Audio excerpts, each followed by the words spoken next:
Hello and welcome to a new video. If you are new to this channel, my name is Frank Zhu and I'm a college professor teaching sociology, history and philosophy. I'm also an award-winning landscape photographer.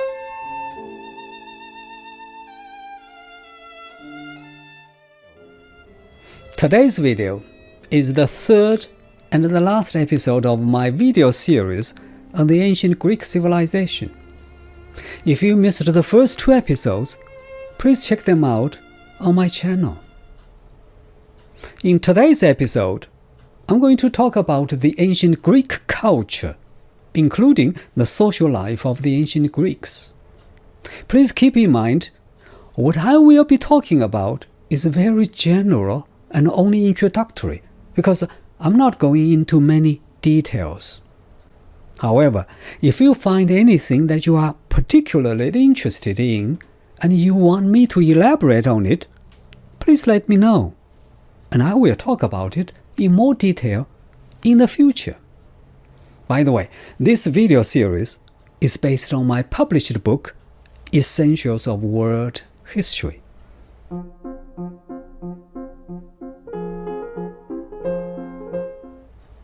Ancient Greece produced remarkable intellectual and cultural products. When the Romans conquered Greece in the 2nd century BCE, they found that the Greek culture was so much superior that they copied and imitated everything. Even nowadays, we marvel at the ancient Greek cultural achievements. In fact, the Greek culture was the foundation for the modern Western culture. For example, as the systematic study of past events, history, which means inquiry in Greek, was introduced to the Western world by the Greeks.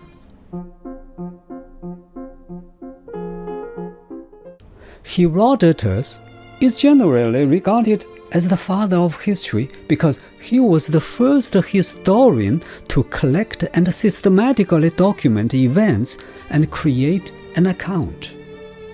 His book, History of the Persian Wars, was the first real history book in the West. The central theme of this work is the conflict between the Greeks and the Persians, which he saw as a struggle between freedom and despotism.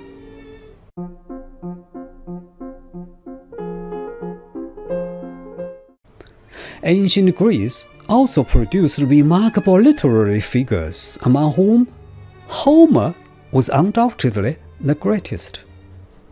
Our knowledge of his life remains sketchy, but he was generally regarded as the author of the two famous epic poems, the Iliad and the Odyssey. The two poems were based on stories that had been passed down from generation to generation. The Iliad is about the Trojan War, a war that had started with the kidnap of Helen, the most beautiful woman, by a young man, Paris, to the city of Troy. It is from this war that the famous story about the Trojan horse originated.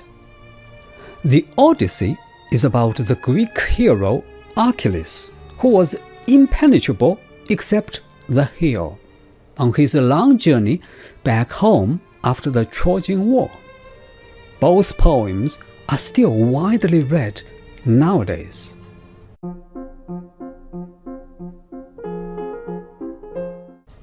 Another achievement by the ancient Greeks was the invention of drama.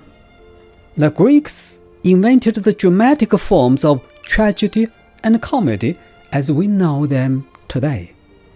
They used drama as a way of investigating the world and what it meant to be human. Initially, the drama was composed of chorus of men who sang and danced. Later, actors who engaged in dialogues appeared on stage as well. A major and constant theme of their drama was the pursuit of justice, morality, and equality. It is estimated that the ancient Greeks wrote thousands of plays, but only a few have survived, some of which are still on show nowadays. The most famous play is perhaps Oedipus Rex.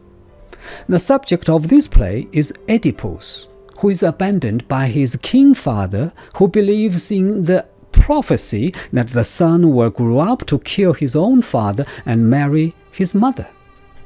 Tragically, the prophecy came true. In the end, Oedipus blinded himself and his mother committed suicide. Another interesting play is Lysistrata. It is a hilarious, sexually explicit comedy describing how the women of Athens and Sparta agreed to go on strike sexually until their men stopped fighting the Peloponnesian War, a war fought between two groups respectively led by Athens and Sparta.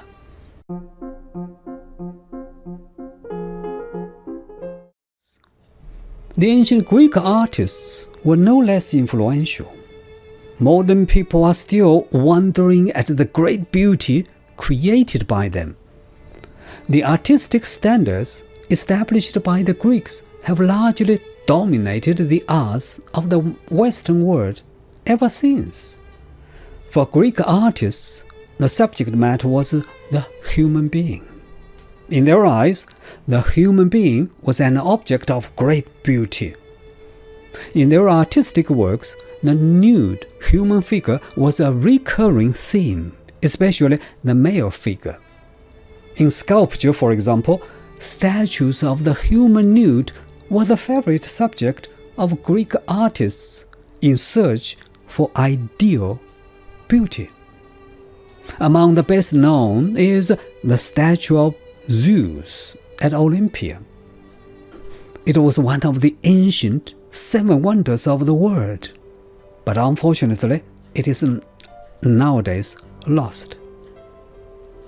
The best known piece, which still exists nowadays, is perhaps the Venus de Milo statue, which is the statue of a woman with her arms missing.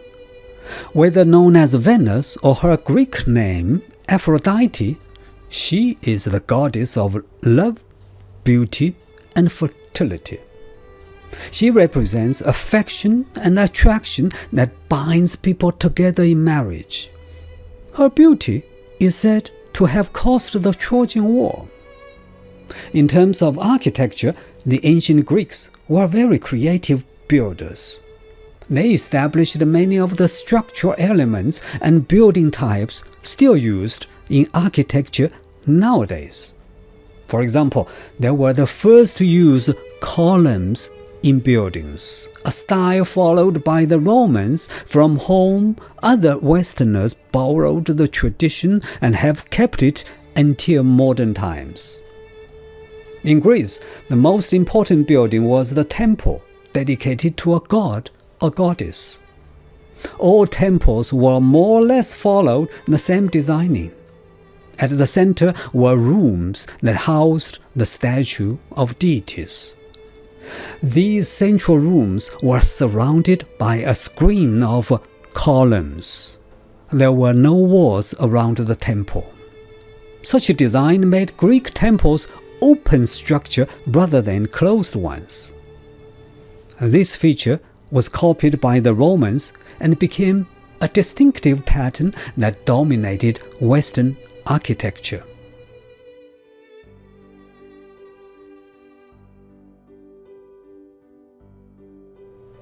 The columns were originally made of wood, but were changed to marble in the 5th century BCE. The most famous building, regarded as the greatest example of Greek temple, was the Parthenon in Athens. Dedicated to their goddess of Athena, it was built between 447 to 432 BCE. Its main structural frame still stands today.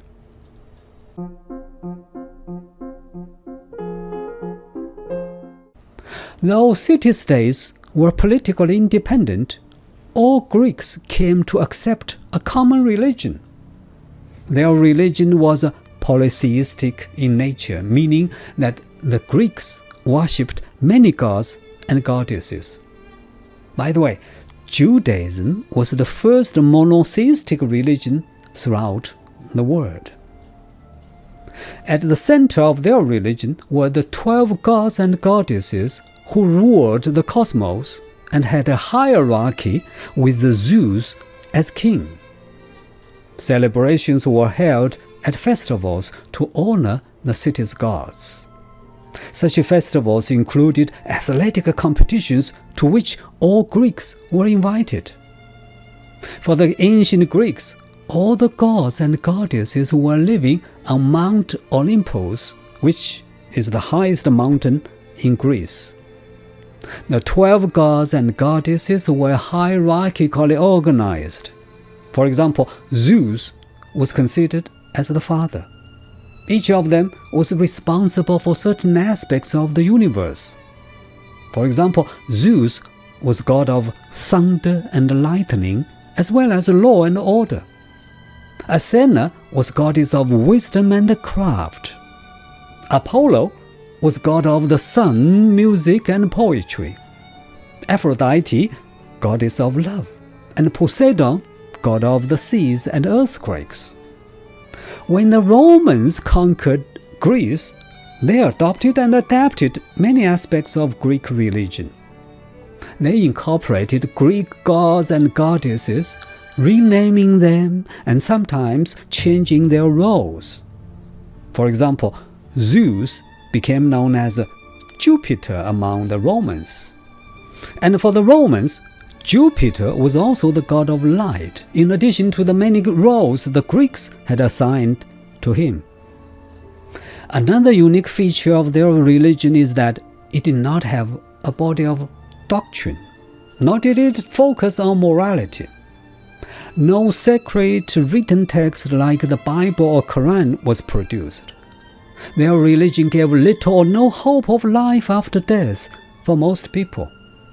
In addition, their gods were human-like creatures with a human body and human emotions. Like human beings, these gods and goddesses had flesh desires and would engage in all kinds of sexual activities.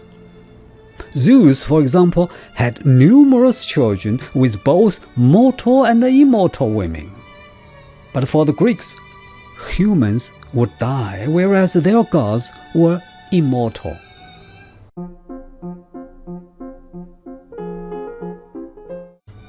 The concept of citizenship as we know it today was first introduced by the Greeks, and it played a very important role in the daily life. Citizenship divided free men and women from slaves and foreigners. A male citizen, regardless of his social status or wealth, shared equal privileges such as the right to take part in the assembly and vote. Female citizens also had some privileges but enjoyed no equality. In some city-states, it was almost impossible for an outsider to become a citizen under strict laws. In Athens, for example, only when two citizens married legally did their offspring become citizens.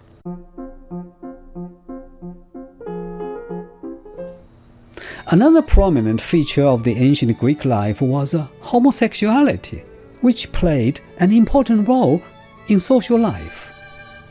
The typical homosexual relationship happened between a mature male and a young man. Such a relationship was usually viewed as educational. The mature man was seen as educating the young male and helping him step into the mature male world of politics and military fighting. However, the relationship was also frequently physical. A common homosexual activity was the drinking party, attended by men only. At those parties, men would wear nothing. They enjoyed watching and touching their naked fellow men while drinking. The Greeks did not feel that such relationships and behavior created special problems.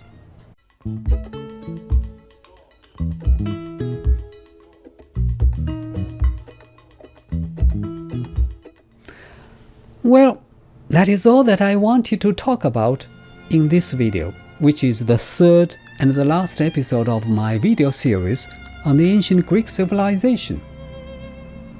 Thank you for watching this video, and I'll see you in the next one.